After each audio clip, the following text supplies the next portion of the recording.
Every day, people, businesses, and essential services throughout Africa are confronted with a lack of power. They must constantly adapt to overcome these challenges. The stark reality is that nearly 600 million people across the continent lack access to electricity.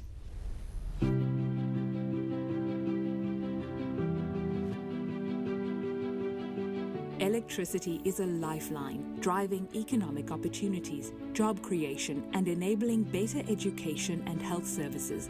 It's also vital for connectivity, greater innovation, and robust growth. It's the key to unlocking Africa's full potential.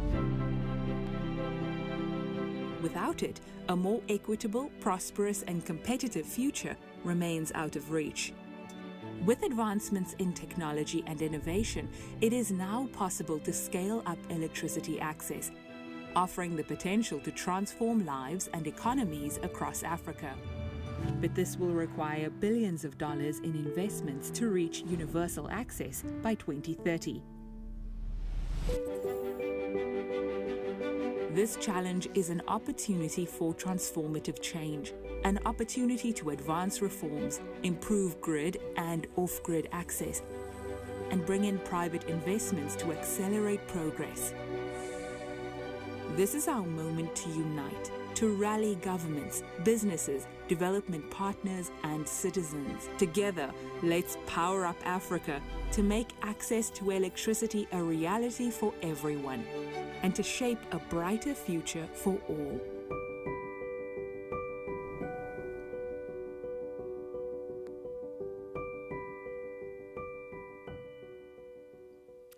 What an incredible call to action for a more equitable, prosperous, and competitive future for Africa. It's my pleasure now to welcome the President of the World Bank Group, Ajay Banga, and of course the President of the African Development Bank, Dr. Akinwumi Adesina. Gentlemen, welcome. As we get into this conversation, allow me maybe to ask this first question to the both of you, and maybe Ajay to start off with you, to describe the urgency and the importance of energy access in driving economic transformation in Africa. How would you frame the challenge and the opportunity that we can build on? So first of all, thank you for doing this, and Akin, thank you for being here on stage with me. Akin is the person I first met when I was going through my nomination process, and I flew to Abuja for literally my first meeting was with him. So I'm glad that today we are doing this together. 600 million people in the continent do not have access to any power, zero.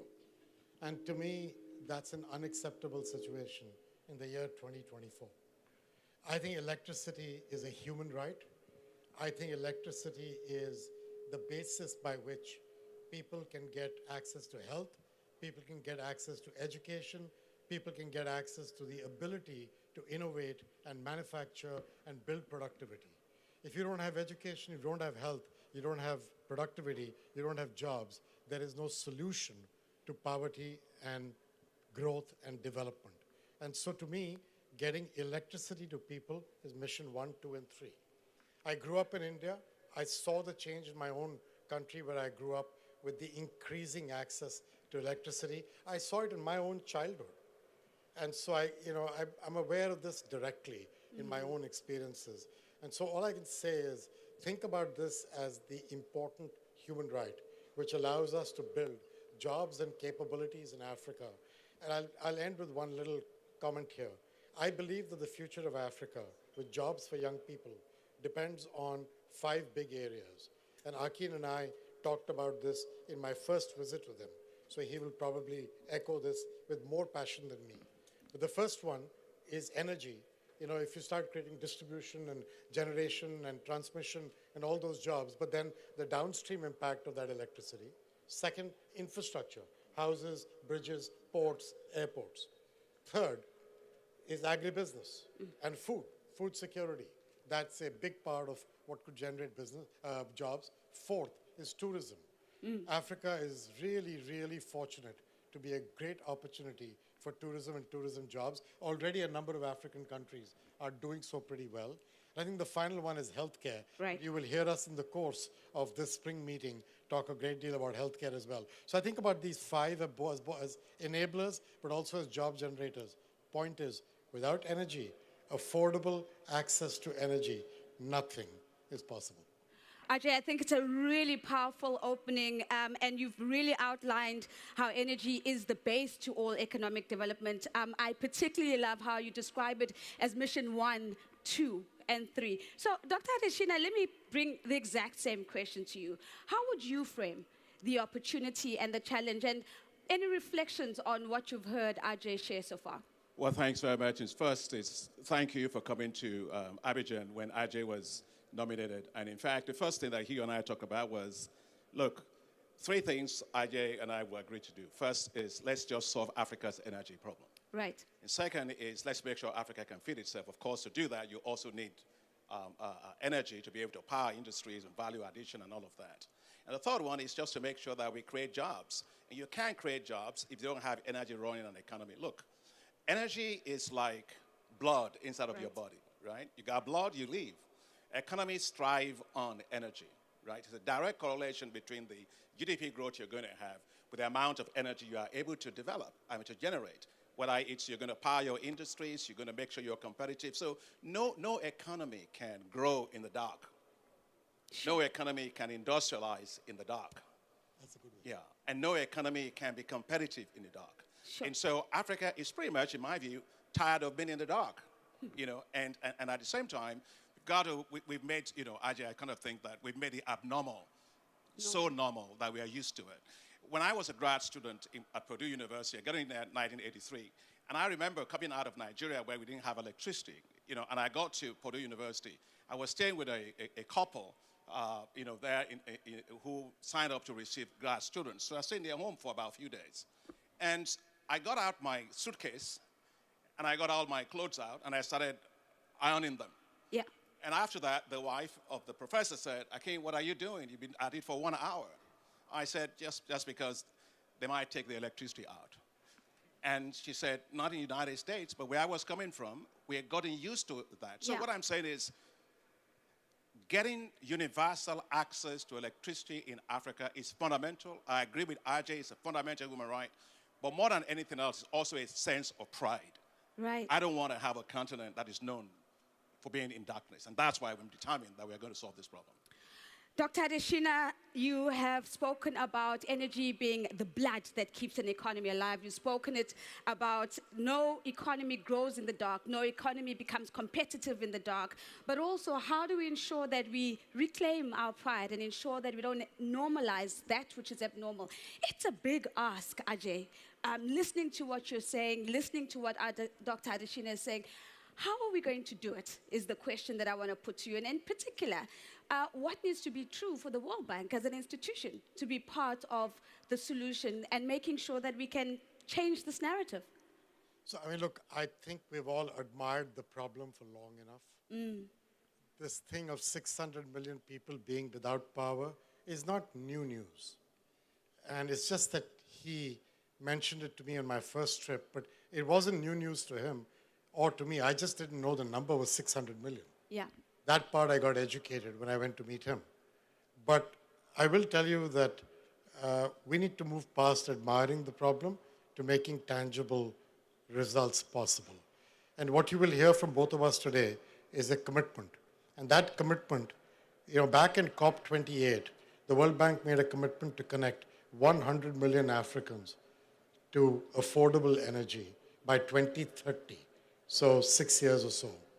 What we are doing today is multiplying that commitment by bringing in all parts of the bank across all parts of Africa and really thinking how we can make this work. We're going to multiply that commitment to 250 million people out of that 600. Akin is already ready to go to 50, but Akin is a guy who dreams big. So his head is going beyond the 50, but he's starting with the 50. Just let's take that 50 for a minute. Let's keep us where we are today. 250, 50, yep. 300 million. If we can reach 300 out of 600 by 2030, that's great stuff. That's the kind of commitment we need to make. But that's going to take effort from across all parts of the bank. It'll also take efforts in terms of financing. It'll take efforts in terms of working with governments. It'll take efforts in terms of working with the private sector. And, we'll talk about that. But to me, this is the big number. 250 million and 50 million, 300 million on the table, 2030, affordable access to energy.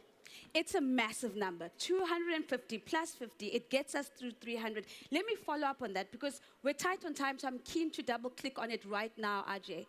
It's a large-scale effort. You've already spoken about it requiring different parts of the bank. You've spoken about it requiring governments and other stakeholders.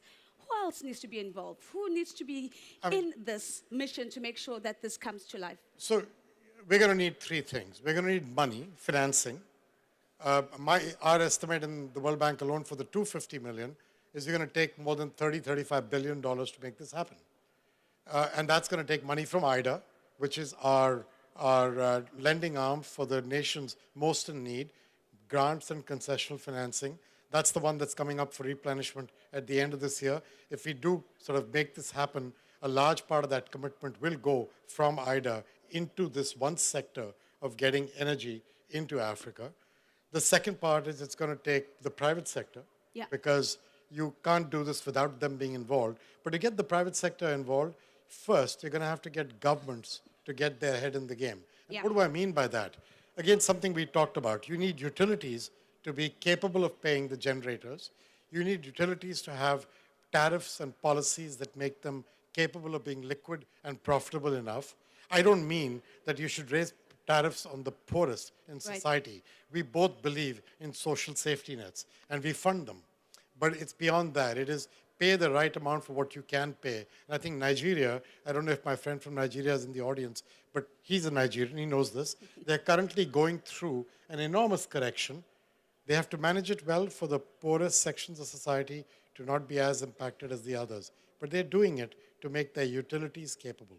We need regulatory certainty and tariff policy clarity and good management teams running utilities and transmission lines, because that's what makes the rest of it possible. So yes, financials, yes, government, and third, the private sector, for which there's a number of things we're doing, including launching guarantees at a much higher level than what we've been doing and opening up our guarantee capacity for my friend in the African Development Bank and other banks, multilateral banks as well. There's a whole series of steps in that space. It's a whole series of steps, almost ingredients that are critical to making sure that we are cooking the right pot. You speak about financing, but the regulatory environment, the tariff policy structure, and many others. Dr. Rishi, let me bring your voice here, because Ajay described you as a man that likes to dream big.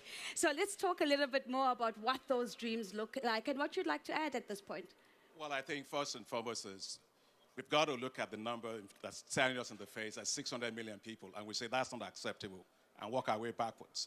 And so what we agreed is, if you take, for example, the African Development Bank, in 2016, after I was elected first time, I said we're going to light up and power Africa. We set up something called a New Deal for the development of energy in Africa, which is to have universal access to electricity in Africa by 2025.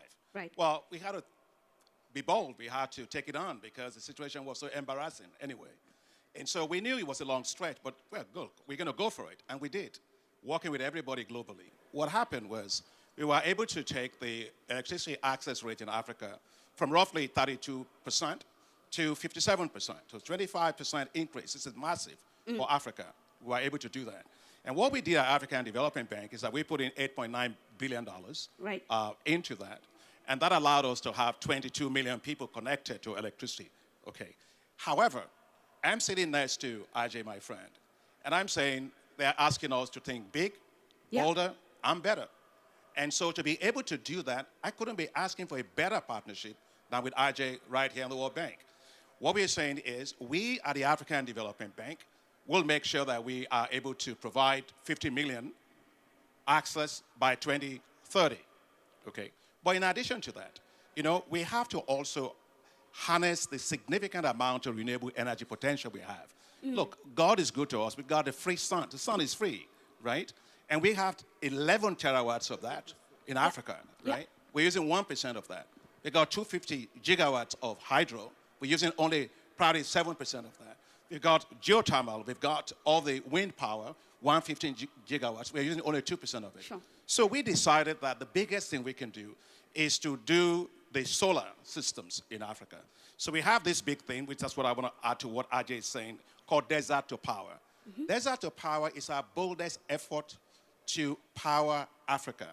It is a $20 billion investment that will generate 10,000 megawatts of power across 11 countries, the Sahelian zone of Africa, Sure. right? It goes all the way from Mali, Chad, Burkina Faso, Mauritania, all to Senegal, Nigeria, Ethiopia, even Eritrea, and all of that. Now, what that will do is that will allow us to have 250 million Yeah. people having access in addition. So if you add 50 million to 250 million, that's 300 million. You add that to what Ajay was talking about, we're at 550 million. And so we finally will be able to put this behind us. I love Ajay, he's my good friend, and I hope that by 2030, we're able to do that. And if we are, then Ajay and I may get together and sing the Jimmy Cliff song. Which is, I can see clearly now the rain is gone. And I can see all the obstacles my way, and gone are the dark clouds that hold us down. It's going to be a bright, sunshiny day for us. So, my friend, give me a high five for that. So I think we can do that. I'll just say one thing. He knows how to sing. You don't want me to sing. This is not going to end well. I was about to cue you on the music. You can stay on green. I will just admire his singing from a distance. Gentlemen, thank you. I mean, I was going to cue you on the music, but we'll keep it amongst ourselves. But I think 3 words stick out, Dr. Adesina, and you spoke to them: bigger, bolder, better. And what I'm hearing as a 4th word, and unfortunately it doesn't start with the B, but it's together. And this is the emphasis of the partnerships that I'm hearing. We could, of course, all leave here today having heard these amazing announcements, ambitions, commitments. But what we really need is an understanding of what's next. What needs to practically happen next so that we are really seeing progress from the get-go? Ajay, how would you describe the what next? And maybe let me start with Dr. Adesina, and then I'll close off with you, Ajay. What's next, Dr. Adesina? Well, now we've set a target for ourselves. We've got work to do. So Ajay was right. We need governments, we need private sector. We need to make sure the multilateral financial institutions can come in, project development facilities, de-risking facilities at scale. And Ajay mentioned earlier, and I agree with him, the regulatory environment, which is very, very important. We need transmission lines, we need all that. So which means that we need a multi-stakeholder consultation process to have the roadmap to get there. And that's why Ajay and I agreed that we are going to have this year, together with the Africa Union, the Africa Energy Summit. Yep. And that Africa Energy Summit will bring together the government, the private sector, the multilateral development banks, the regulators and everybody else to come up with what we call, Ajay, I think it's the Africa Energy Compact. Right. And that Africa Energy Compact, we look at the roadmap, the regulatory, the policy, the financing that is needed. And I'm so excited about this because we did that, Ajay, as you know, for food last year. Yeah. When myself and President Macky Sall of Senegal and AU Commission brought together the Africa Food Security Summit. And we developed national food and agricultural delivery compacts, which essentially is a roadmap in how we are going to make sure Africa fits itself 100%. We're going to repeat exactly the same thing. Why? Because when we actually did that last year, Ajay, ourselves, the World Bank, globally, everybody, we mobilized $72 billion towards that agenda. And so what we are talking about here is we will put ourselves together. Right. And we will work with African Union Commission, have that energy summit, and have a very clear roadmap in which we can mobilize financing to be able to deliver on this for Africa. Honestly, it's going to be the best thing that we can do because I think it will allow Africa to look completely different from schools to hospitals and competitiveness for the continent. So Africa Energy Summit is what we're going to have as the next step. It's a roadmap to action. It's a clear roadmap. Thank you very much, Dr. Adesina. As we begin to close, Ajay, how would you describe the next steps that need to happen in addition to what we've heard Dr. Adesina say? So I think once we get this summit going, and I'm going to focus the summit on the 300 million we talked about, so people know there is a target to go for. There is a date of 2030. I don't want to go past the 2030. I want to stay focused there and then get KPIs built and plans built. These plans won't all get built in 24. Some of this will evolve as we go along in countries, but we have to understand that as development professionals, we have to run with what we've got and play hard. But I'm going to be very focused on KPIs and measuring and ensuring that our corporate scorecard will show the output of these commitments, the output of these efforts, the output of the funding, the output of the work with government. So I'm kind of focused on getting it done. So if you'd ask me to say in 3 words, what do we do next? I would say get it done. Thank you very much. Ladies and gentlemen, get it done. It's been a fantastic conversation. Thank you very much, gentlemen. No singing is the word. Thank you so much, Ajay. Thank you so much. Thank you so much, Dr. Adeshina. Let's turn to some important numbers now that we must engage with. The first of these numbers is 83%. As of 2022, 83% of the world's population without access to electricity lives in sub-Saharan Africa. We've heard that this means that business as usual will fail African communities and economies. This represents nearly 600 million people who live without electricity in Africa today, meaning, of course, that they are locked out of the economy and they're squeezed out of opportunity. We heard Ajay announcing the ramping up of electricity access for 250 million people in sub-Saharan Africa, reaching nearly half of the 600 million Africans currently without energy access. And Dr. Adeshina announced that the African Development Bank will join this mission and help connect an additional 50 million people. This brings the joint pledge to 300 million people with electricity access by 2030. I think you will agree with me. It is an absolutely impressive goal and one that I hope will inspire all of us to join this urgent mission to power up Africa. And now, ladies and gentlemen, here to share their perspectives on what it will take to scale up energy access and solutions in Africa, I have an absolutely stellar panel that is going to join me. Allow me to extend a special welcome to Dr. Hans Olaf Kalvach. He is the CEO of Release by Scaltech. Hans, you can take a seat right next to me. Madame Folake Soten, the CEO of Ikeja Electric. Welcome, Madame. Mr. Patrick Walsh, the CEO and co-founder of Sun King. Mr. Hassanein Huji, the CEO of the Axion Group, and Madame Lucy Hines, partner and head of energy infrastructure at the Actis Energy Fund. Might we give them a round of applause, please? Thank you so much.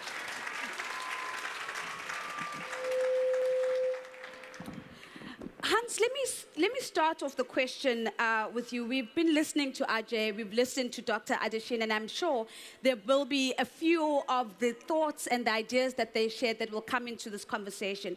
My question to you is, how can innovation in technologies and contracting in particular help us to get countries affordable generation capacity, but to do this at scale?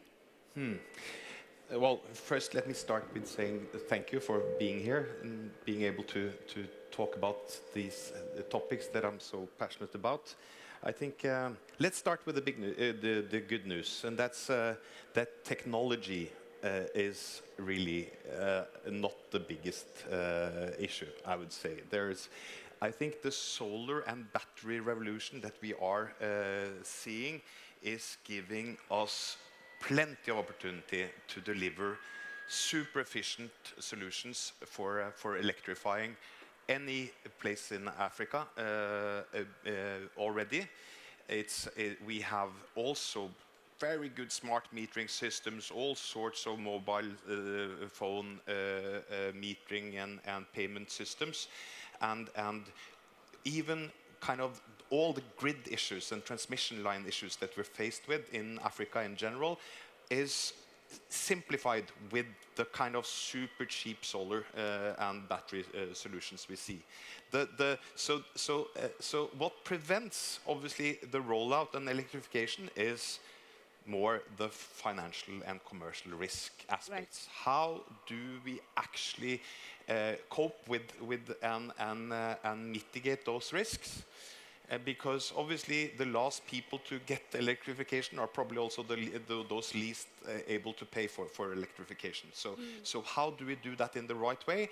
And here I think that we have to step up, because obviously the problem is that we're spending so much money on financing and structuring of these projects, and it ends up getting much more expensive than it needs to be. So that's why we are addressing this from the Scatec side. We're the largest solar developer in Africa, primarily in South Africa and in Egypt, under normal IPP programs. But for the rest of Africa and for the electrification, we are promoting and offering a solution which we're doing together with the IFC and the World Bank as great partners and climate fund managers as well, to roll out something which is more similar to what you typically see for Aggreko for the renewable side. So a rental model, simplified, flexible, trying to address all the challenges that you're faced with on the structuring side, reducing, kind of having quicker installation, less guarantees, less exposure. And we're doing this towards utilities and miners and all the kind of and grids, and we can roll this out in 2 megawatts and 50 megawatts. We're having projects in Cameroon now on 37 megawatts. And we think this is a simplified way of doing this and addresses some of the things we obviously need, and I hope I can come back to that. The support from the two gentlemen that were on stage already to roll this out in scale. But we think there are so many tools in the toolbox to help this electrification happen. So I'm very positive and optimistic all in all. Hans, I think that's absolutely excellent. I mean, you've put front and center the people that are considered the most risky. And what I'm hearing you say is that there are solutions to get energy access, and universal energy access is definitely within reach. The technology is not the problem, is the first thing that you shared with us. So we'll build on some of that. But let me come to Folake next. Folake, let's talk a little bit about how power distribution utilities could use DRE or distributed renewable energy technologies like mini-grids to scale energy access. Because as Hans is speaking, it really sounds like we have the opportunity to do some incredible things. But how do we do them at scale to get to 600 million people? Thank you very much. It's my pleasure to be here. The recent regulatory development in Nigeria, which involved the Electricity Act, amendments of the Constitution, and most recently, the tariff review. Those are things that would definitely shape the future of power distribution in Nigeria. And what we will see over the next couple of months is it will follow certain trends like decentralization. We are going to see that there's going to be less reliance on the traditional grids that we have today. What you will begin to see is decentralized systems and embedded energy solutions and mini-grids that we would use to support unserved and underserved communities in Nigeria today. And there is an act, the 2023 Act actually supports that. There's a regulatory and a legal framework that supports that. For instance, in Ikeja Electric today, we have an hourly energy availability of 603, and that's the mandate we have in the multi-year tariff order. However, we have been mandated to ensure that 10% of that 603 megawatts is from off-grid solutions. And half of that must be from renewable energy sources. And so what that simply means is that the utilities have to collaborate and work with off-grid solution providers today. And we're doing that effectively. So a lot of the utilities in Nigeria are going to be forced to collaborate with the existing off-grid power solution providers. And what you would see is once there is this collaboration and you have the right regulatory framework that I mentioned, then you will begin to see that scale. And what you also see is you will see a lot of attraction of private investors who will be interested in supporting that. In Keto Electric today, we're already partnering with about 17 off-grid solution providers. And I know a lot of the other utilities in Nigeria are doing same. And so it's a focus for Nigeria, it's a focus for the government. And if we do this collaboratively, we will achieve that objective. It's a really exciting equation. Regulatory environment that's enabling, which leads to collaboration, which leads to scale, which leads to more private sector participation and crowding in of financing. And I think it's exciting because when we get to our second panel where we speak to the voice of government, this is kind of what we're wanting to hear come out. So let me build on that, Patrick, as I come to you. I want to bring the complication of affordability barriers, especially because the people that we're talking about are probably living in low-income and remote regions. And I think Hans even said this is the part of the population that we would consider the most risky.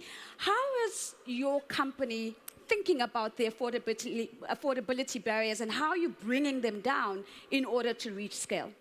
Well, because of some recent work that the World Bank, along with forward-thinking governments in Africa, have been working on, I'm going to echo Hans and Falake's optimism. Our organization, Sun King, is the largest company in what we call the off-grid solar industry. What that means is we distribute solar energy systems on a house-by-house basis with no need for grids or mini-grids whatsoever. It's house by house. And our industry, the off-grid solar industry, already powers the homes of about 110 million people across sub-Saharan Africa. This is at considerable scale already today. And a wonderful effect of that is that we need to generate lots of jobs. We have, at Sun King, 27,000 field agents working to install and service solar across 8 countries in Africa. 45% of these people are women. And these are places with limited employment opportunities. So this is an amazing side effect. These are sustainable green jobs. And so with 110 million people already served by the off-grid solar industry, this is working. The private sector has connected people rapidly.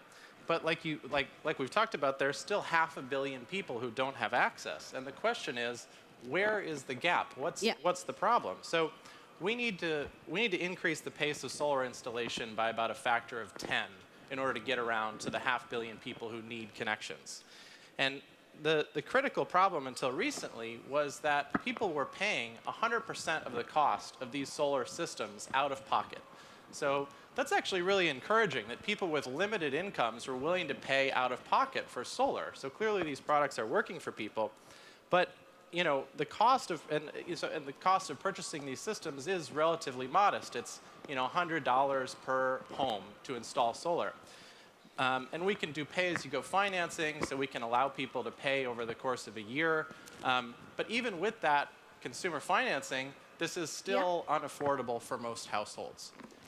So there recently has been a groundbreaking shift. So a few governments have realized that distributed solar is the most cost-effective way to supply basic energy access. And we've seen governments realizing this and working with World Bank, for instance. We saw a groundbreaking program deliver a nationwide solar subsidy for Nigerians, which reduced families' out-of-pocket cost for solar by nearly 40%. Yeah. So that's addressing this affordability challenge. And I'll tell you, the impact of that 40% reduction in the cost for end consumers was spectacular. We were in Nigeria distributing less than 20,000 solar home systems per month before that program took effect. By the end of the pilot, we were distributing over 80,000 solar home systems per month. So a 5x increase in the rate of solar installation. And so this is clearly the key. We need more public funding for solar connections to move faster. And multiple governments in Africa have seen this work. They see that countries can save money by reducing the need for electrical grid connections, and they can jumpstart economic development. these programs are not exorbitantly expensive. So the next 100 million people, Yeah. it's going to cost just $1 billion for that 100 million people in public funding. Patrick, let me jump in because I think what you've done for us so amazingly is also quantified the size of the action required. You talk about a 10x growth in solar installation in order for us to make meaningful progress. I'm going to come back to you because I can see there's still quite a bit that you want to add to that. But I think it's really useful to understand the size of the gap and what's required to close the gap. So, Hassanein, let me then just come to you next and to build on a little bit of what we've heard Patrick say. Your organization, the Accent Group, has widespread investments across multiple sectors, and I think in at least 20 African countries. The question to you is, what is it that's motivated you to get into energy access?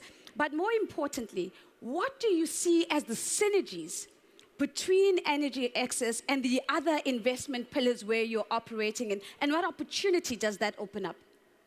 Thank you, Nozi. Good morning, everybody, and thanks for the invitation. Very proud to be here in this amazing assembly, to meet all of you, and to echo the voice of the African private sector. Are we serious, Nozi? Are we really serious? We're today in 2024, whereas when we listen in Europe, in the United States, developed countries, we're talking about AI, the effect of artificial intelligence throughout the economies, okay, how it will change our way of interacting, working. In Africa, we're still thinking of how we can bring electricity access. That's not acceptable. That's terrible. We know absolutely that today we cannot have economic development, social development, education access, healthcare without electricity.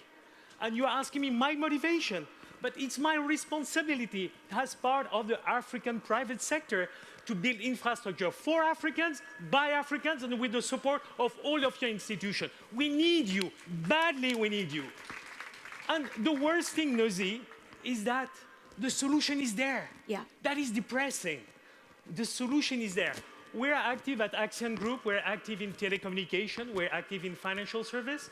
We're active in energy. Okay? Today in Africa, we know that we've built hundreds, half billions of telecommunication connections today. We become the 6th largest telco operator. So let's take the synergies, the inspiration for what happened in telecommunication. First, liberalization of the sector. Secondly, what happened? Access to financing.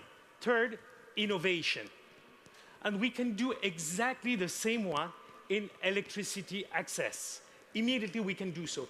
We have created a company in my home country, Madagascar, called WeLight. Right. WeLight today is providing to 150 villages, we're talking about 30,000 households, 250,000 people that would have never thought to have access to energy with bringing them mini-grids. Yeah. But not only engaging them with mini-grids, we've got other use case bringing them mobile money, other use case bringing them access to digital inclusion. And this is working. What do we need? Technology is there. Now, how can we make these things work? We need a support from the government. We need a clear action. Let's stop and talk. Let's walk the talk. We can do this. I mean, we've done 150 village Madagascar, 15 village in Mali, and we're continuing. So, I mean, the solution is there. Is that why we're very motivated and we see synergies, weekly plans, daily plans, monthly plans, and giving flexibility to our customers. So, Hassanein, I absolutely love your passion and the pivot from the idea of motivation to responsibility. And it's a responsibility I can feel in this entire panel, and I hope reverberates within the broader room and everybody joining us online. But one of the most exciting things that you've said, and I think we also heard Dr. Adesina and Ajay reinforcing that, is we've done this before. We have the blueprint. We know what it takes to bring about transformative change. And so thank you for your call to action to stop talking and to start doing. Lucy, let me bring in your voice here, because Actis is invested in quite a number of points in the energy value chain. You are in utility power generation, commercial and industrial solar plants, electricity distribution, not only on the continent, but you are playing at a global scale as well. My question to you is, if you could just reduce it to one main challenge in Africa, what do we need to do? What is this thing that we need to unblock so we can do what Hassanein is asking us to do? And more importantly, how does that get us to universal and enlarged, widened energy access on the continent? So I'm going to answer your question, that one thing, but I'm going to talk a little bit about what we've seen and the patterns of success in other places, because the panel is absolutely right. The technology is there, the models are there, the blueprints are there, and with having invested for over 2 decades, $10 billion in over 200 energy projects, 25 generation businesses, 4 utilities, storage, commercial, industrial, we see some patterns of success. And I would just like to highlight some of which have been highlighted already. The first is clear energy policies, regulation and legislation, so that there are revenue models that the private sector can look at. Long-term political support, so that there is predictability of those frameworks that can crowd in the private sector. A sector plan and investment in the enabling environment. And I'll pick up on an example there if you let me. And this is my answer. I think the missing piece of the jigsaw for what next, in terms of those success factors, is a programmatic approach over time. And seeing that programmatic approach over time is what then builds confidence and brings in the private sector. And I'd like to give you the example of India, which Ajay talked about earlier. India has an enormous ambition around energy transition, 500 gigawatts by 2030. It is a real, the government really means business on this. It is invested in the enabling environment, that clear framework. It has a fantastic private sector and public sector partnership around investment in transmission, so that the kilowatt hours can reach the customers. And it has this programmatic approach in terms of route to market for power projects, which has been sustained over a long period of time. And as a result, you see the world's largest infrastructure investors now crowding into that sector, being very proud owners and sponsors of Indian power and other projects. And that funding is available for projects in Africa. You hear from COP28, Global South funding. And so my answer is that missing piece of the jigsaw is that programmatic approach, which will create scale and the opportunity to build confidence and crowd in over time. I think it's excellently put, Lucy, a programmatic approach that will build confidence over time. And thank you for sharing a very real and tangible practical example that is still very much alive in the room. I've got just about time to go through and blitz through another round of questions. So, Hans, I'm going to circle back to you first. We've been talking about the fact that we need governments to play their role, development agencies to play their role. How does your company engage with development agencies and governments? And maybe you can just lift up one thing from those engagements that you think, this is what makes it work. This is how we make these collaborations work. The collaboration with the institutions are instrumental for us to make our projects and business model work, and I think that's also why we work with the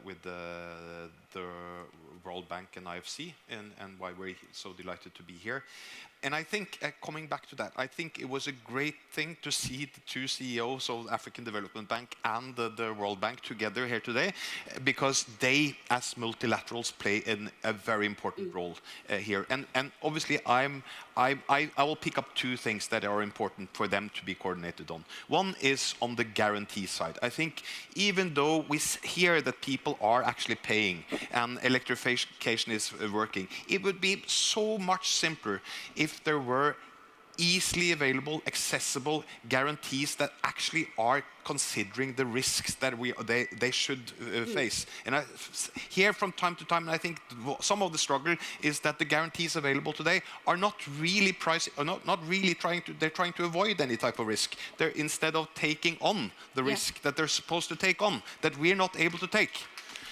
And I think that's one of the big problems. I think it should be simplified. And I think if these 2 guys, because those are the ones that can actually make this happen, simplify, make accessible guarantees available, I think we would come a long way in coming back to the programs. Then the other thing that Lucy addressed, which we also see, because we are meeting the least developed countries, our offering is towards West Africa, Central Africa, I think, and maybe a temporary solution, but also maybe a long-term solution. But it's really about getting in there quickly. But what we're faced with is that a lot of the agencies, being the Blair Foundation, have one opinion. The Norwegian Aid Agency have built a study and they have another one. They think they should go for gas. Then you have the African Development Bank coming in with concessional funding to build whatever. And then you have the World Bank saying, well, we're tired of waiting, so now we're kind of, we cannot compete with free money, right?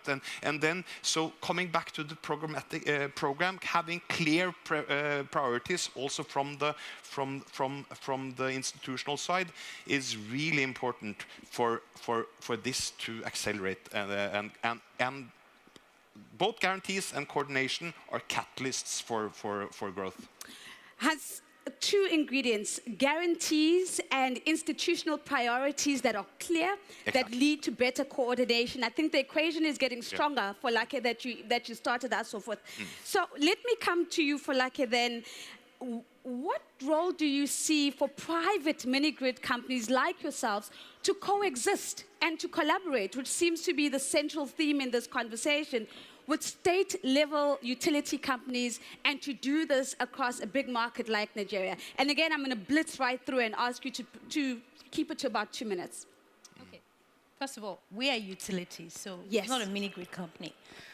In my earlier submission, I said to you, the future of Nigeria distribution is going to be a mixture of centralized and decentralized solutions. The problem, as we all know, is funding is critical to be able to effectively execute the projects to ensure that you're able to access the sort of energy that's required in underserved or unserved locations. So the utilities at this time are not opposed to working with mini-grids. Why? Today, because of the issue with funding, the DISCOs are not able to effectively put in the infrastructure that is required to be able to ensure that there's energy access in remote locations. However, the mini-grids they're more nimble, they're able to easily deploy these solutions. So it's in the best interest of the distribution company to collaborate and work with the mini-grid companies to ensure that we jointly leverage on each other. I have an existing infrastructure today. The mini-grid have other sources to be able to ensure that I can make energy available for underserved or unserved areas. So collaboration is fantastic, is important. Second is joint ventures. I spoke about private equity firms. We can have joint ventures. The DISCOs are not opposed to that. If you allow the mini-grids to support you in areas that you can't get into, and you have a workable agreement, then what that simply means is that when that time elapses, the DISCO can just take off from that part. So collaboration, I insist. The DISCOs are open to it. The regulatory framework is there to support it, and everybody is ready to work. What we need is funding, and I'm hoping that there are people here today that are ready to come into the Nigerian market. The concerns that people had before with regards to policies, I think the government is very serious about that, and they've shown that. So there's a lot of opportunity, and I just thought it was an opportunity for me to also just kind of share that with people. I think it's a very important share because it clears the air where there's perceived tensions. And what you're saying is there's no opposition. Absolutely. In fact, everybody's open-minded, and we just need the funding to get the job done, and everybody's actually ready to work. I think it's a really exciting place to be. Patrick, let me come to you with this blitz question as well. You started off by helping us understand the size of the gap and what's required to close that gap. What is required for the public sector and the private sector to work more effectively together to widen energy access, especially if we're looking at distributed renewable energy, which has been a very big theme in this conversation? Well, maybe I'll just go out on a limb and say, I think the public sector and the private sector are already in lots of ways working together very effectively. What we're asking for is actually for the public sector to work with the public, to provide support for families to afford products that they are just struggling. They can't quite reach the affordability of these solar home systems. So you've got 100 million people who have purchased solar for their homes. If we bring down the cost by 40%, we've seen what happens. World Bank, Nigeria, lots of governments have proven it. They've proven it over the last few years. We've seen what happens if you reduce the cost. Everybody buys the product, and everybody has access to energy. So this is about supporting families to get access to something that's just not quite within their reach. So let's support those families. And then the other thing I'll say on public-private collaboration is that solar energy, like you talked about, is just getting better all the time.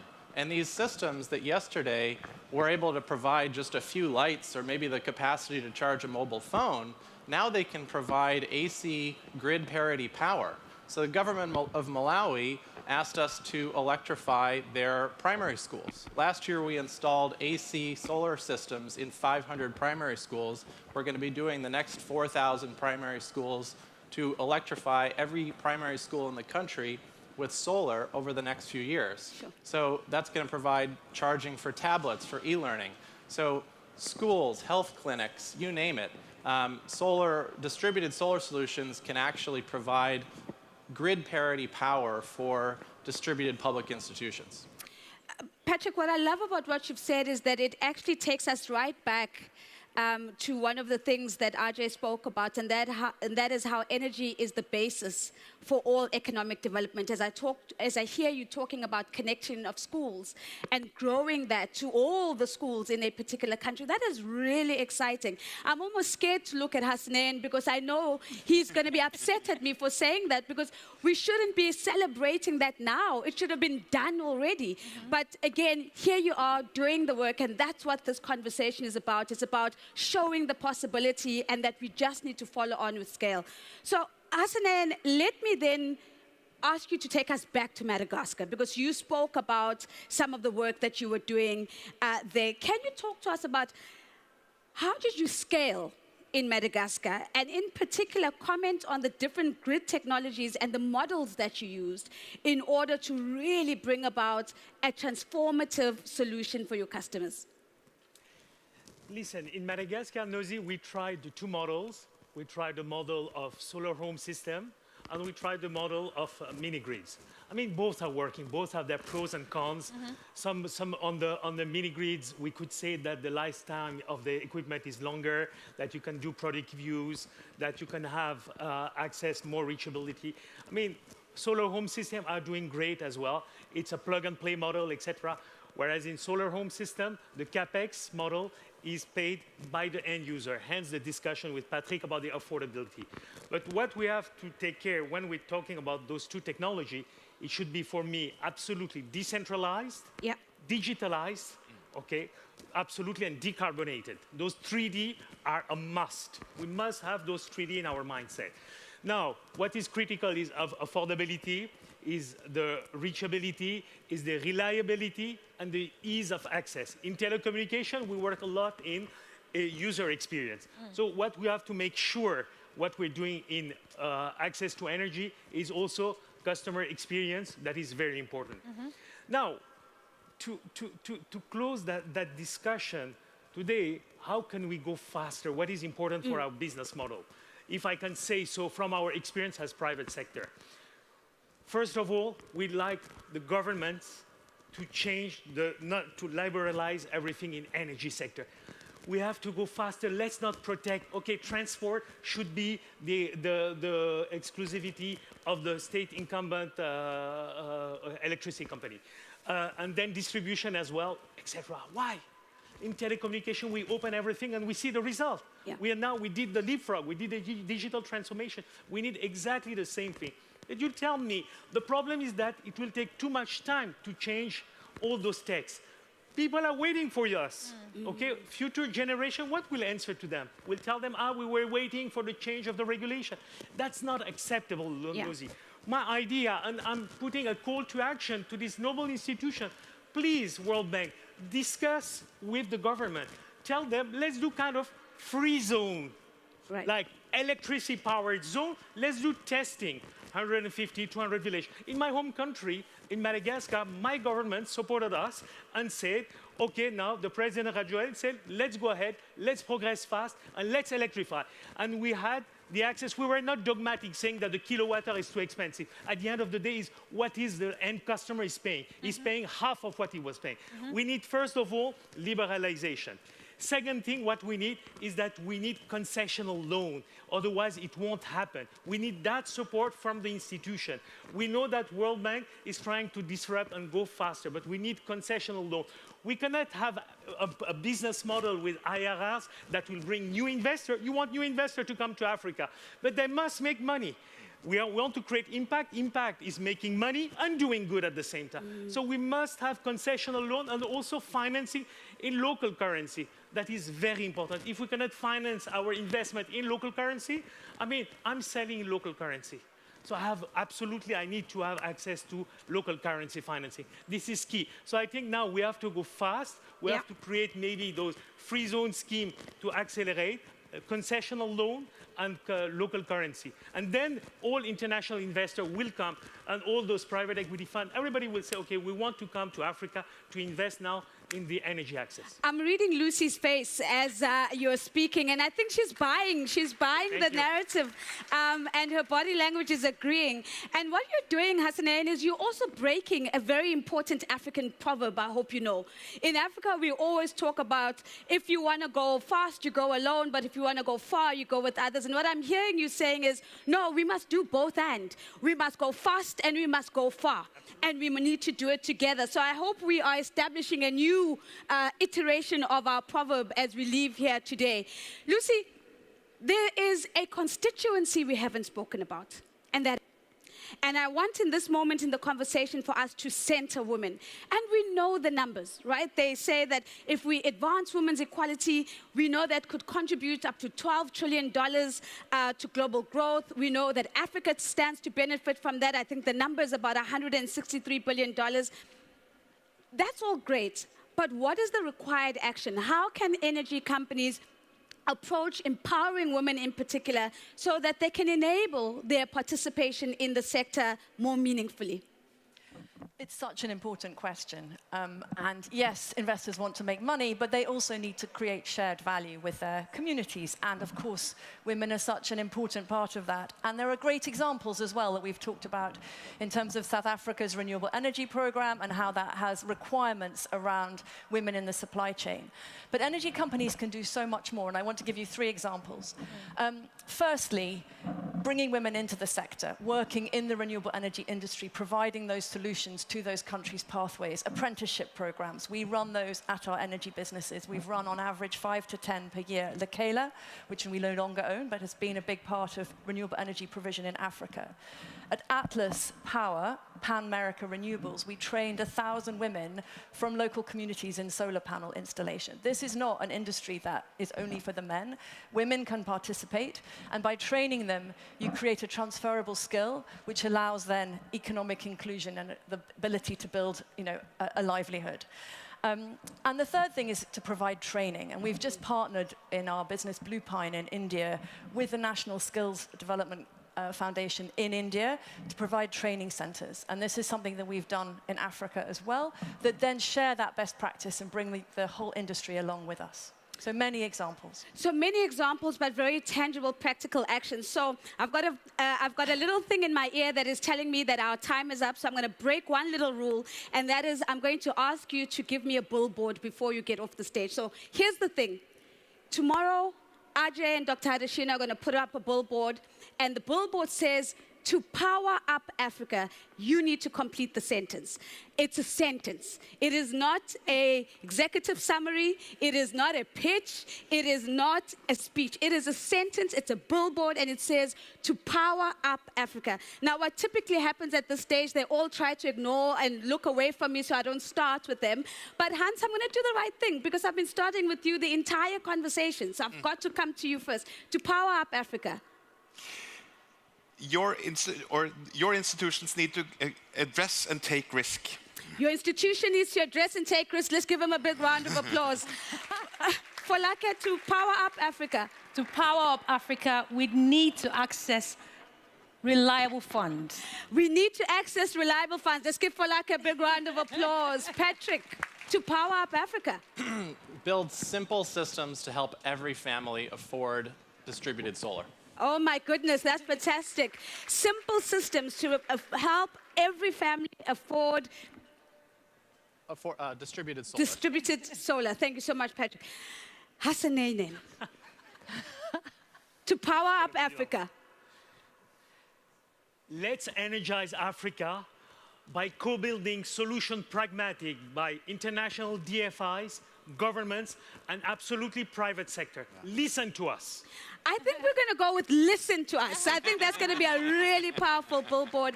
And then, Lucy, you get to take us home to power up Africa. Programs build partnerships and long-term commercial sector flourishing and sustainability.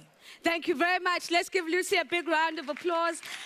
And thank you to all of you. It's been an absolutely insightful conversation. You've given us some real practical examples of what you're doing and what is required in order for us to scale.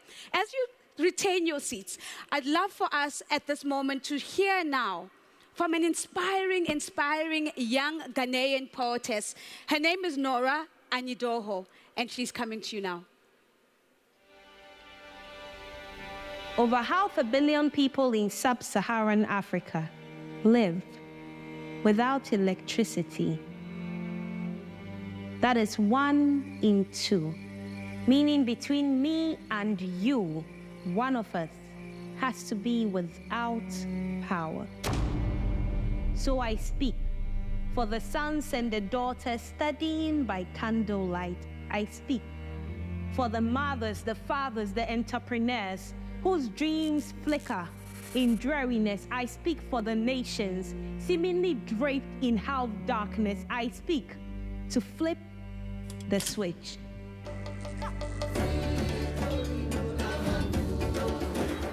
Envision a future where every home and hospital, farm and factory has constant, reliable access to electricity, because electricity transcends illumination. Electricity is the fuel that drives innovation. It is the power to empower. It is the hope. It is the life force of Africa's economic revolution. So, sound the gong gong and herald the dawn. Beckon the beacon bearers, for the night is gone. Call for the change makers, the innovators and the dreamers. Stand with me as we shed light and create awareness. Let us ignite the continent. Let us power up Africa.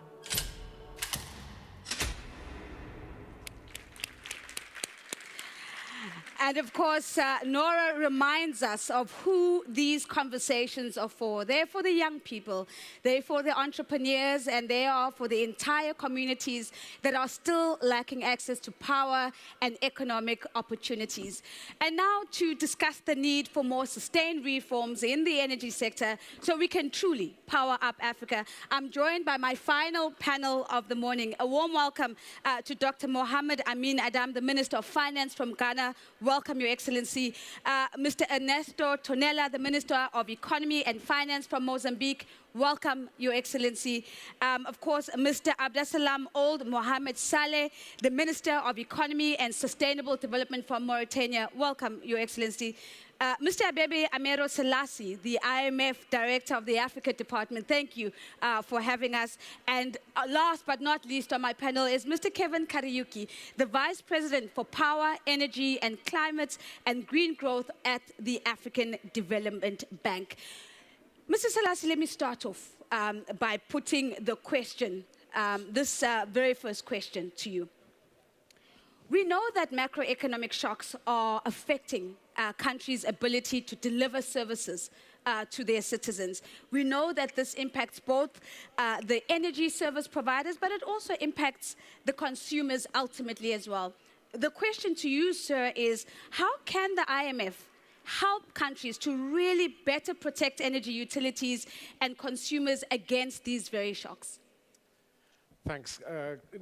Not an easy question, of course.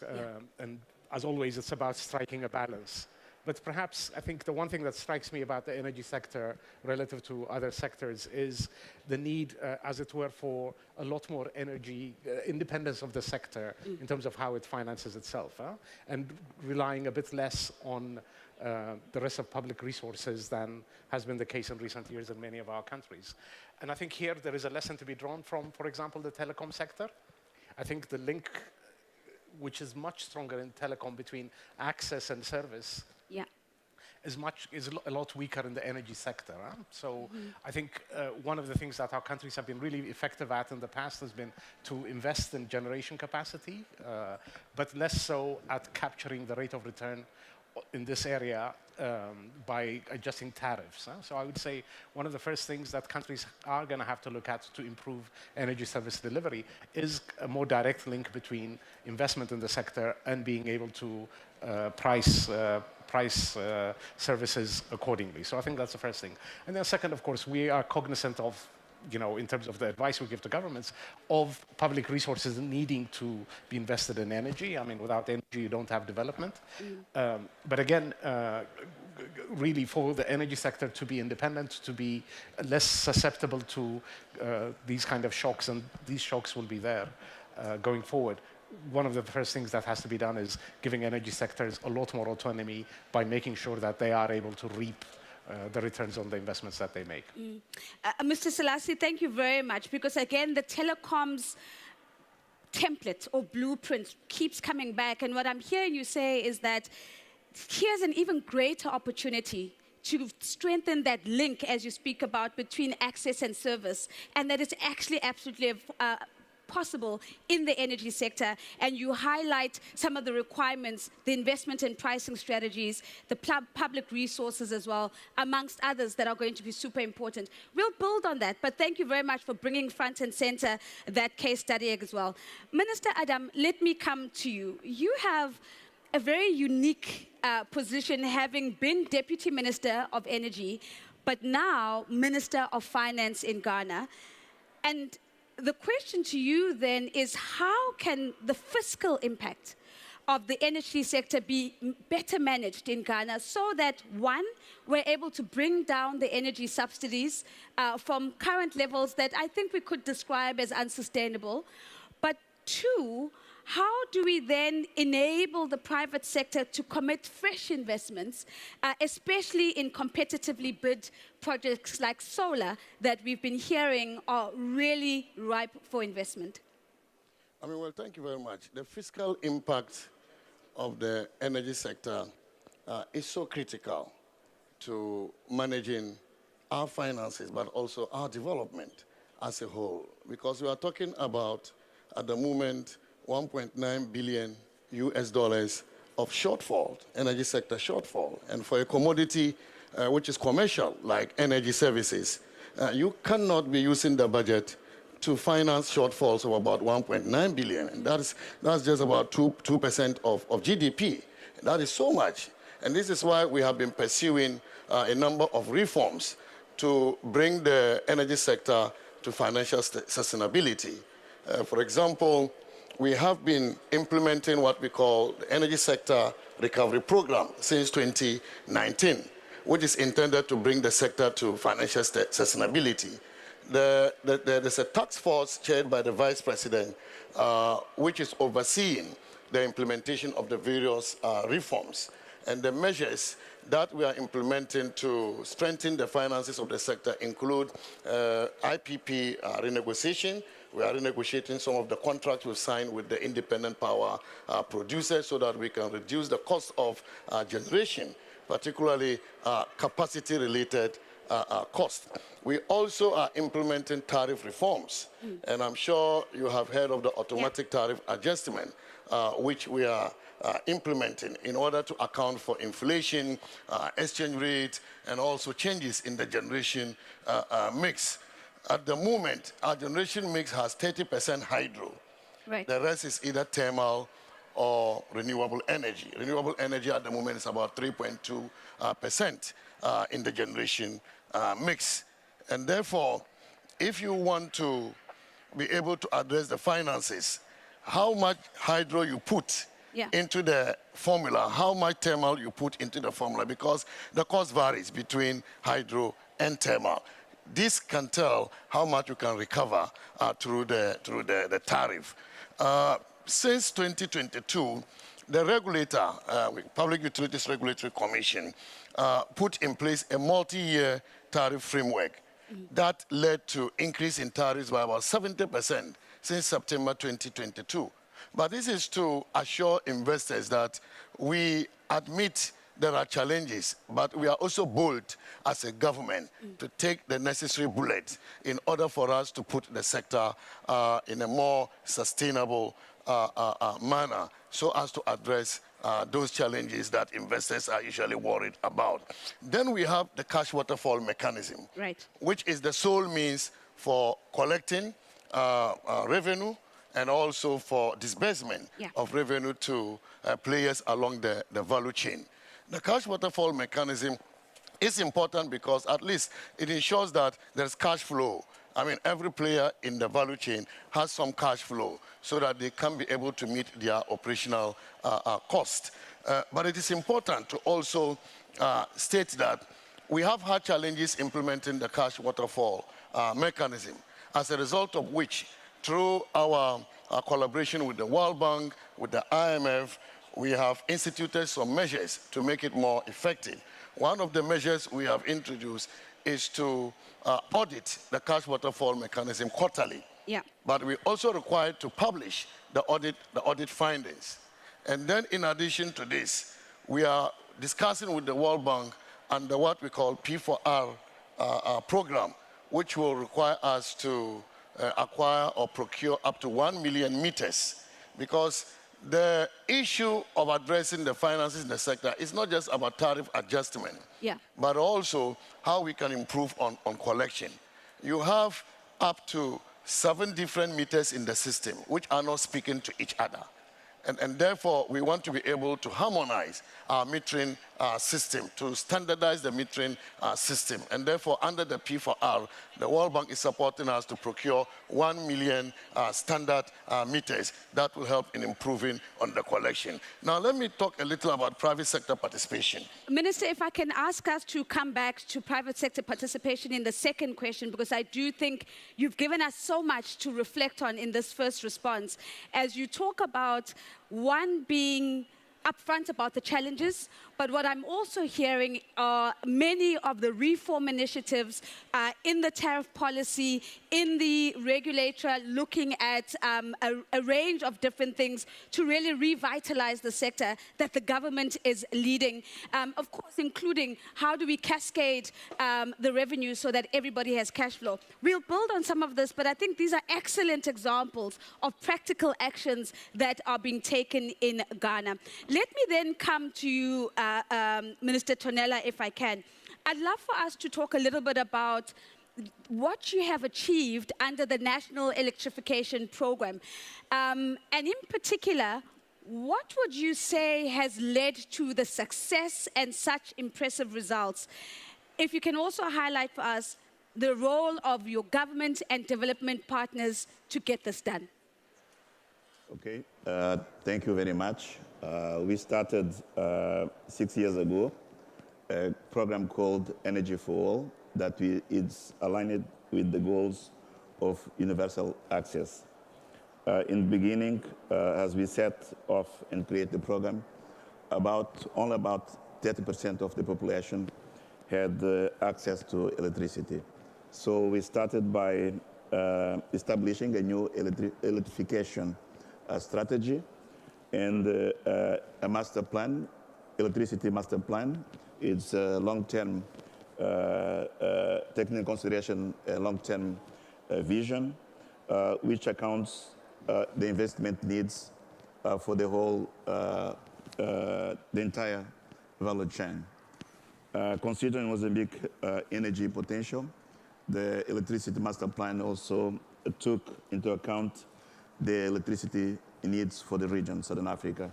As we wanted to reinforce the Mozambican position as an exporter, net exporter of electricity. Taking into consideration the low population density and also to ensure the sustainability of the initiative. We established a different approach for on-grid and off-grid areas, whereby we increase the investment to ensure that we take to benefit in areas that are existing, already had existed grids. But also for the off-grid, we account on the development of the new technology and also the need to improve the energy mix to involve more private sector.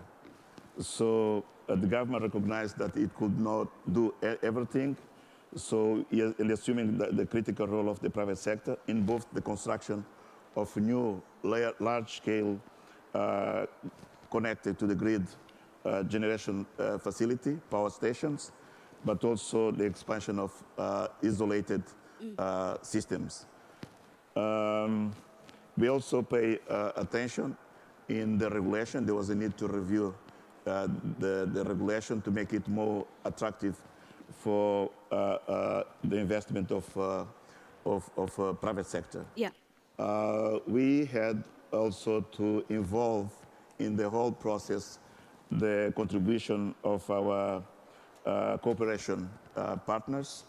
That was crucial, not only to get benchmark and learning from others, but also their support in designing and also to enable the mobilization of the necessary resources for the implementation of the program. The result shows that we account with constant increase in the installed capacity. In the last few years, the installed capacity, we had additional of around 1,000 megawatts, right, which is well above the growth of internal demand. Minister, I think it's really interesting to see the alignment between what you have listed as success indicators with what we've heard in the conversation. Absolutely everything that you have listed here has come out of the private sector conversation, has come out of the fireside chat with RJ as well as with Dr. Adeshina. And I'm particularly interested in how you've also brought in benchmarking and learning from others as part of your implementation strategy. But it all started with the master plan and a clear vision. So I'll come back to you, Minister, time permitting. Allow me to go to Mauritania and go to Minister Saleh, if I will. Minister, we know that Mauritania has exceptional renewable energy resources for green hydrogen production, and we know that there are major international collaborations that are already underway. Can you just talk to us briefly about the government strategy to ensure that all of this has long-term sustainability, and what are some of the economic benefits to Mauritania beyond just the exports?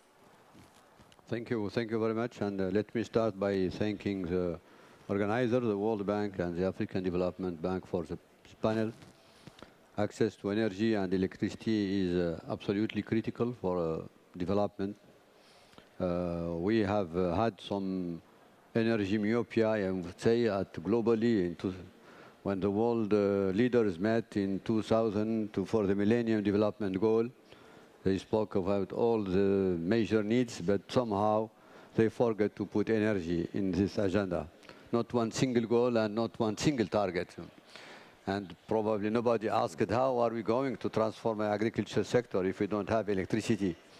And how are we going to give opportunity to the remote area if people do not have access to electricity? So it's fundamental. And we, in 2022, we adopted a long-term, formulated and developed a long-term strategy to ensure access of all Mauritanians to electricity by 2030.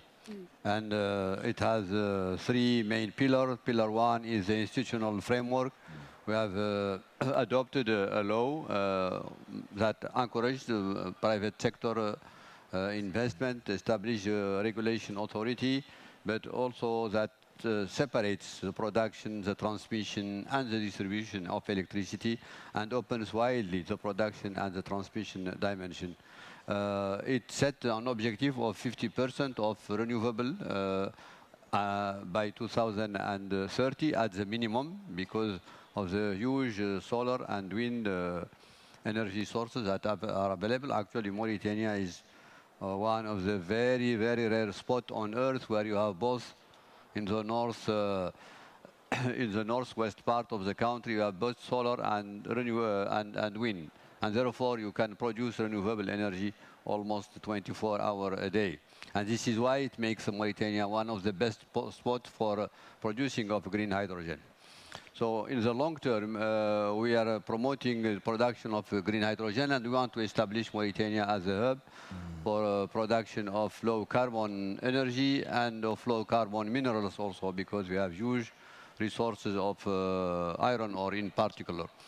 So we have signed a number of agreements with some of the top developers and big companies as the energy transition accelerates. We can see that even BP, Total, there's a huge, large firm are today interested into producing green hydrogen, because that will maybe well the fuel of the future. But green hydrogen, more importantly for our case, green hydrogen can help reduce iron ore and produce green steel. Right. And the steel industry around the world is responsible for something like 10% of the greenhouse gas emission. And this is why we are putting very strong emphasis on producing green hydrogen for direct reduction. That will increase by 5 almost the value of what the return we have from our iron ore today. Let me just start by saying one point, which is the difficult equation in all of this, is cost of electricity. It's very high in Mauritania, it's very high in Africa. On average, in Africa, we pay twice more for our electricity than the producers that produce at the highest cost. In some cases, we pay more than 7 times almost the cost of what a Chinese, for example, will pay for its electricity. And that put our industry completely at disadvantage in terms of competitiveness. So we need to address that. And while this is a productive sector, and in principle there should be no subsidies, we should accept that in the short term we may be in fact obliged to provide some form of subsidies, in particular to the poor and for the remote areas. So this is why we have established in the framework of the law also an electrification fund that will be abundant by both donor contribution and budget contribution to support access of the poor to electricity. Minister, thank you very much. And of course, bringing front and center an important industry for Mauritania, and one where you speak about competitiveness implications coming through. And I think it's an important conversation because it makes the conversation comprehensive and holistic and gives us some meaningful insights there as well. But thank you for sharing the opportunity of Mauritania, of becoming a hub for green carbon energy in particular. Vice President Kariuki, let me come to you. One of the things that Dr. Adesina spoke about is the New Deal on Energy for Africa, which we know was established in 2016, and it was a partnership that was intended and established to achieve universal access to energy in Africa. Can you talk to us briefly about what are the principles that underpin the New Deal, but more importantly, what have you learned in the process about what it takes to support the expansion of energy in Africa since its launch? Yeah, thank you very much. The first thing I would like to say is that looking at the New Deal on Energy for Africa, it is quite clear that the goals were aspirational. But as President Adesina said, we needed to be bold. And the overarching target of that New Deal on Energy was to achieve universal access to electricity by 2025. You would wonder why 2025 when everybody else was talking about 2030.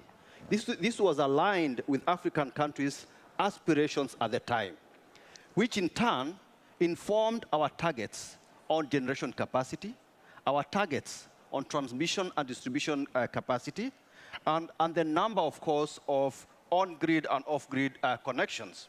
And therefore, that's what sort of informed that. But other targets that we had was the need to attain access to clean cooking, which is important as we all know. And then, of course, we had targets on system losses.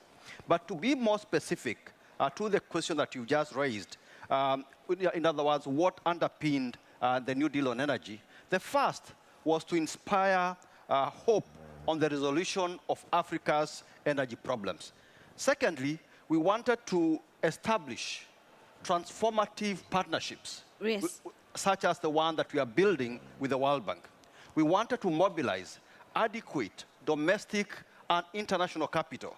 And fourth, we also wanted to strengthen policies, regulation, and sector governance. And finally, we wanted to increase the bank's lending for energy investments. So that's where, those were the aspirations that we had at the moment. But what we have learned since is that energy access requires to focus on two things: grid-based connections as well as off-grid. And you need to provide equal measure to both of them, which is important because by virtue of the spread of the population on the continent, there are certain areas of the continent that will never be able to be commercially connected to the grid. And therefore, we estimate that at least 50% of new connections by 2030 will be through what we call distributed renewable energy systems, such as solar mini-grids and isolated systems. The other lesson that we also learned is that Africa energy sector is very reliant on public sector funding. In this particular case, we found that Africa relies on 34% of its funding from the public sector, which is actually double what obtains in other parts of the world. And therefore, there is a strong need to create an enabling environment for private sector participation in power. And finally, this is all what we also saw, is the need to build our market, our energy market, to be resilient to global shocks, such as COVID-19. We all saw how the COVID-19 impacted on the supply chain, which resulted in actually, surprise, surprise, almost 30 million people getting out of electricity access because they simply could no longer afford it. So in other words, we need to find ways of building resilience into our power systems. Thank you very much, Mr. Kariuki. Grid and off-grid solutions, same amount of focus. Public sector funding, we need to bring that down by crowding in the private sector. 34% is the number that you've shared with us. And then, of course, resilient energy markets is what we're looking for. I have a little bit of time, and in that little bit of time, I'd love to give and just go through another opportunity to ask a secondary question, and hopefully we'll be able to do that within time. So, Mr. Selassie, I want to come back to you. We spoke about macroeconomic shocks. We've just heard Mr. Kariuki using the example of COVID-19 as another type of shock that impacted energy markets. Let's talk about debt. And in particular, knowing that high levels of debt make it really difficult to mobilize investments in energy infrastructure. How can the IMF support governments in managing some of those macro fiscal constraints, especially looking at the Resilience and Sustainability Trust? Where is the opportunity there? Thanks. Just a word on debt. I mean, our countries have been hit by a brutal cocktail of shocks in recent years. And so it's not surprising, and given the severity of the shocks, that debt vulnerabilities have gone up. But we also shouldn't underestimate how much resilience there has been in many countries. Those, of course, that needed restructuring have done so, but there remains a lot of resilience in the region. And, we are seeing a little bit of improvement in financing conditions also. So hopefully our countries are moving forward. Now, in a period like this, when countries are being hit by shocks, really important for international financial institutions, multilateral development banks, to step forward and offset the funding squeeze that countries are facing. So we've been doing that through our regular instruments. And we've been lucky in that our countries with stronger balance of payments positions have agreed to rechannel some of the SDRs that were allocated to them towards using to strengthen countries' resilience to climate shocks. So that's where the RST comes. I think it is by far the largest, additional source of funding that has been available for countries to deal with climatic shocks, about 35-40 billion. And we've been rolling out resources through this, from this facility. We now have about 18 countries benefiting from this. In our region, 11 out of the 18 countries are in Africa. And basically what we are doing is going to countries, seeing if they already have climate change diagnostic reports from the World Bank, which have identified areas of reforms that countries can pursue, mainly to improve climate adaptation policies. And we step in to provide them with financing in support of those reforms. And we're very, very proud of this work, and we are doing quite a bit with the region at the moment. Mr. Selassie, it's 18 countries and counting. And so it's really exciting to hear you talk about some of the exciting work that's happening. And of course, today we're all talking about scale. So we're looking forward to seeing and catching up with you as that number grows. Minister Adam, as I come to you, and again, in just 2 minutes so that we can get everything in, I think it would be a miss of us not to highlight the great improvement in energy access that we've seen in Ghana. In the early 2000s, energy access was at about 30%, and yet today we're seeing energy access at about 87%, and with a clear view to get that to 100%. My question to you is really simple. One lesson on how to rapidly expand energy access, and one lesson on what not to do to rapidly expand energy access. So just 2 examples, please. Well, thank you very much. So you have to be deliberate about energy access. And so right from early 1990s, we were very intentional. The government decided that Ghana must achieve universal access to electricity. And so we put in the relevant policies, a national electrification scheme, we put in a rural electrification program, and then we also put in a self-help electrification program through which communities and the government shared the cost of electricity access. And so today, it's paid off. You are talking about 87. My figures show that we've achieved 88.85% access. The rest that we have not extended electricity to are usually off-grid communities, island communities. And we are trying to achieve that through mini-grids and other smaller systems that will extend electricity to all of them so we can achieve universal access. By the standard of the industry, universal access is about 90%, and we are determined to achieve this by the end of this year. So being deliberate is what we must do. Yes, you have to be deliberate about that. What you should not do is that in the past, we procured energy through unsolicited projects. Now we see that costs are coming down, and therefore we can acquire more capacity at lower cost through competitive procurement. And therefore, for renewables, for example, we have moved from feed-in tariffs to competitive procurement so that we can lower costs. And so we should avoid the practice of procuring energy through unsolicited projects because that tends to be very expensive. Also, it is important that when you are in crisis, you do not acquire as many generation capacity as you will not need. Because the tendency for investors to come knocking on your door and justifying why you should acquire more because you have crisis is very high.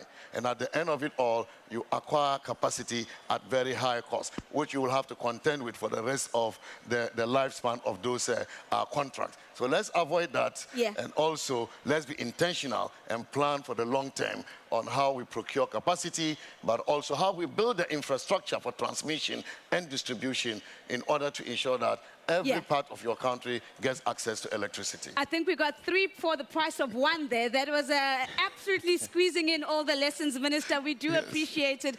But what not to do is just as important of what we must do. Minister Tonela, let's come to you. One of the things we've heard in this conversation is that it's important to focus on grid and off-grid, almost at the same time. What measures has Mozambique taken to advance off-grid in particular, and how are you planning to further incentivize and facilitate private sector participation and investment in the off-grid sector in particular? If I can have your response in 2 minutes. Sorry. Yes.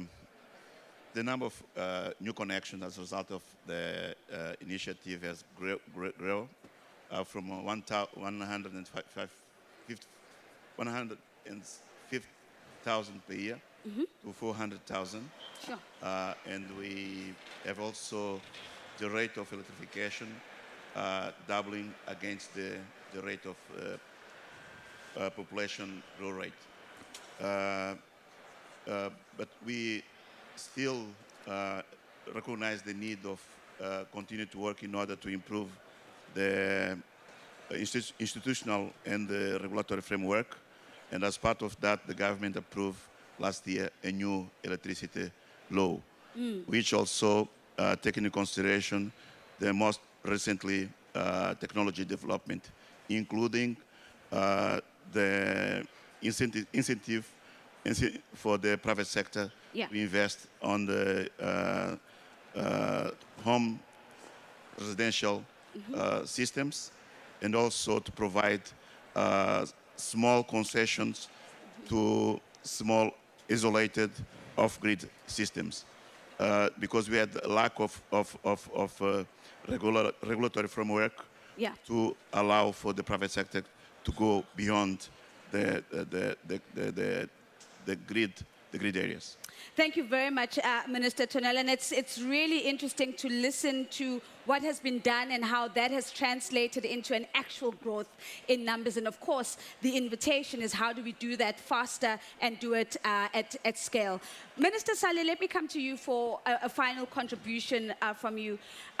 We've already spoken about some of the endowments from Mauritania and a little bit about your government strategy to achieve universal access. Can you talk to us in 2 minutes about your intentions around being a regional power hub when it comes to fully integrated clean energy, and how you intend to start with some of the neighboring countries in the region? Thank you very much. I think there is a question for each country, but there is maybe a question for Africa as a continent. And I'm putting this question forward because we have countries that have large reserves of gas. And our biggest problem, again, is how to reduce the cost of electricity. Yeah. And the best way to do so is to produce electricity from the gas and from renewable. Unfortunately, not all countries have that opportunity. But interconnection may help solve that issue. And therefore, this is a big question. Should Africa continue to export all its gas, or should it keep a portion of it internally, specifically because many other countries may be willing to buy electricity? Today, Mauritania is connected to the WAP, connected to Senegal, and thanks to a large project that we are implementing with the leadership of the African Development Bank, one of the longest, I think, high voltage line maybe in Africa will go from Nouakchott from the west to the east of Mauritania and may connecting with Mali. So we are already taking steps to have Mauritania as connected to all of the other parts of Africa and preparing for the next stage, which is producing electricity from gas and injecting considerable amount of renewable energy as the production of gas is scaled up. Minister, thank you very much. And again, you raise an important question that needs to be grappled with. And you've elevated the conversation not only from the Mauritanian experience, but to an Africa-wide conversation that needs to be had. And we appreciate that. The final question to you, Vice President Kariuki.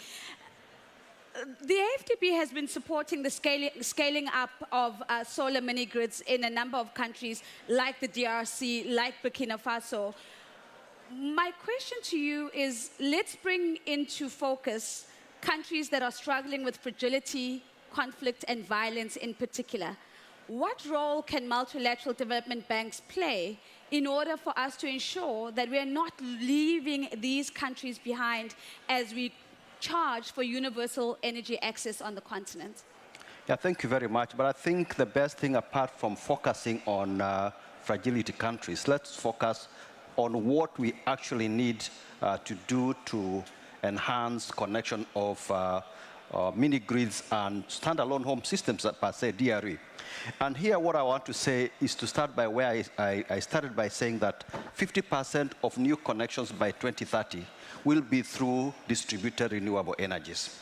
And this is basically taking advantage of the dramatically falling costs of solar and wind, and therefore enhancing the viability of mini-grids.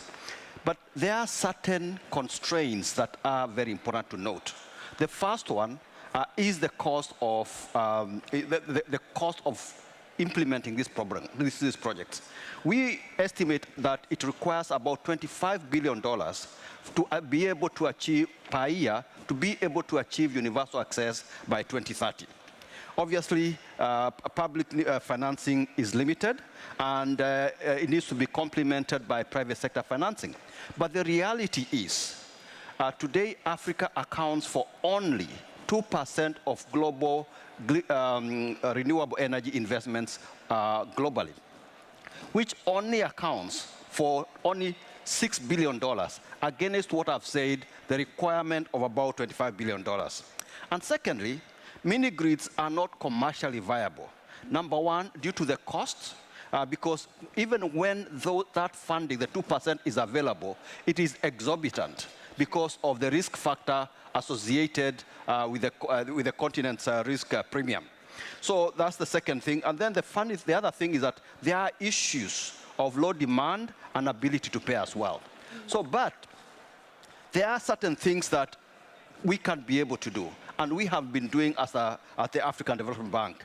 But we believe that we can do even more with the collaboration and partnership of the likes of the World Bank, or indeed we are already partnering with the Global Energy Alliance for People and Planet.